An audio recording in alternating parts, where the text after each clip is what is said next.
posisi di mana learner belum mencapai acquisition ya. Belum mencapai acquisition. Contohnya di sini nih. I read the book of my mother. Ini salah total, ya kan? Iya enggak? Salah total. Salah totalnya di mana? Nih. Ini apa nih? Mana salahnya? Seharusnya seperti apa? I read my mother's book. I read my mother's book. Karena kalau I read the book of my mother, ada yang tahu apa maksudnya the book of my mother? Kalau kalian nggak ngerti ini, berarti kalian masih jauh dari acquisition. Ibunya. The book of my mother. Apa artinya kalau the book of my mother? Bukan berarti nggak ada ya? Buku tentang ibu saya. Nah, buku tentang ibu saya, biografinya mungkin. Emangnya siapa ibunya? Kayak gitu loh. Ya, very good. Mungkin kita sudah ada di intra level ya, intra language ya gitu. Nah, kalau yang intra language for your information aja gitu ya. Nah, ini. Does your father can sing? Kita sering sekali latah. Kita tahu, tapi kita latah. Kayak misalnya kalian bilang, I must to go. Nah, itu salah. Apa yang salah? Masnya pakai to. Salah, Miss. Nah, jadi kalau kesalahan di intra language itu tidak fatal. Oke, tapi kalau di inter language mungkin lebih ke meaning-nya salahnya gitu. She don't, she doesn't, mestinya kayak gitu ya. Does your father? Does your father? Can your father sing? Kayak gitu ya seharusnya. Itu intermezzo aja. Apa itu interlanguage? Saya baru paham sedikit bahwa interlanguage itu apa ketika dibandingkan sama intra language. Ada yang mau tanya? Tidak? Which variable factors is more influence? Apa? Which variable factors is more influence in learning SLA? No, you cannot decide it. Menurut saya, apapun ya,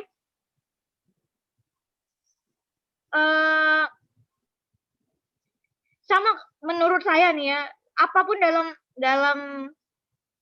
dalam hal ini ya, we cannot decide which more important, which is the best. Sama kayak ada yang bilang, jadi mana teaching method yang paling bagus? No, we cannot decide it. We have to know the context first. We have to know the students first. We have to know the problem first. Makanya kita baru bisa apply. Makanya kita bisa tahu which is the best. Oke. Faktor yang mana yang paling mempengaruhi dalam pembelajaran bahasa? Kita harus tahu individualnya dulu. Apa yang kurang dia di sana? Kayak gitu. Kita tidak bisa menyamakan kayak gitu antara orang Belanda yang belajar bahasa Inggris dengan kita Asia yang belajar bahasa Inggris kayak gitu misalnya kan. Seperti itu.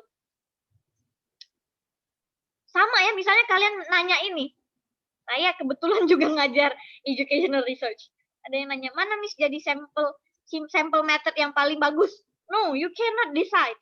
Itu tergantung your research problem, your background, your intense, your interest kayak gitu. Itu tergantung semua banyak hal. Ada lagi yang mau tanya? Thank you Nurul for the question. Ada lagi?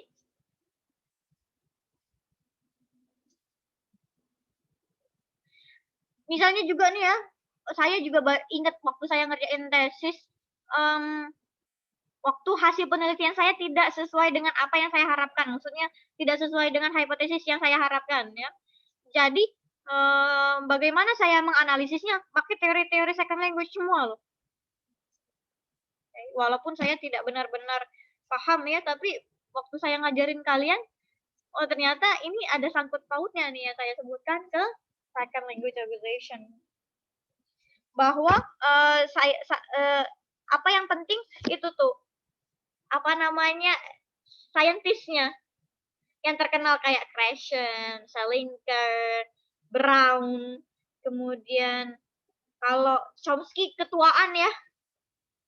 Chomsky itu bener-bener yang kayak gitu ya. Induknya Noam Chomsky. Terus apalagi, karena kayak gini, karena kalau terlalu tua teori itu terlalu jadul, mungkin saja ada pengembangannya. Kayak Noam Chomsky memang penting teori dia, tapi mungkin ada yang dipatahkan dan ditambahkan kayak gitu. Hal misalnya teori dia ini, terus hasil penelitiannya ABCD. Nah, dari ABCD itu mungkin ada satu yang ternyata tidak sesuai dengan konteks zaman sekarang kayak gitu, yang salah atau penerapannya kayak gitu. Tapi kalau nggak dari dia, nggak bakal berkembang teorinya, nggak bakal tahu bahwa itu kurang kayak gitu.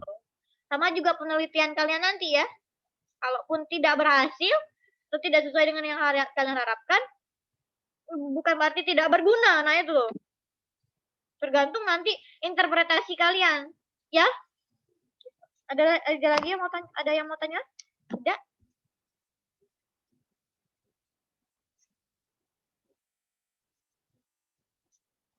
No? Sudah absen?